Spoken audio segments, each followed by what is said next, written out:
अगर स्नाइपर की बात करें तो दो ही बंदूक का नाम आता है, AWM और कार 98। और उस समय जो AWM का क्रेज था ना, वो अलग ही लेवल का आज भी है। AWM तो हमेशा AWM ही होता है। और स्नाइपर का सबसे खतरनाक बंदूक AWM को ही माना जाता है। फ्री फायर जब से आया है तब से लेके अभी तक। लेकिन कार 98 उनका भी एक अलग ही लेवल का दबदबा था उस समय।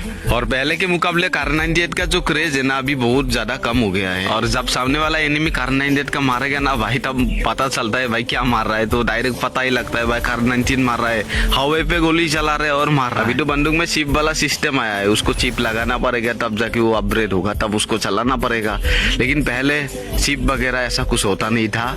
और आप लोग बताओगे कमेंट करके, एक स्कोप होता था कार 98 और उसको लगाने से कार 98 का जो पावर है ना, वो नेक्स्ट लेवल हो जाता है। अगर साइड पे भी गोली चलाओगे तब भी एनिमी पे ऑटोमेटिक चला जाता था। अगर आप लोग को स्कोप का नाम पता है तो कमेंट करके बताना, अगर उस समय आप लोगों ने कार 98 चलाई होगा तो।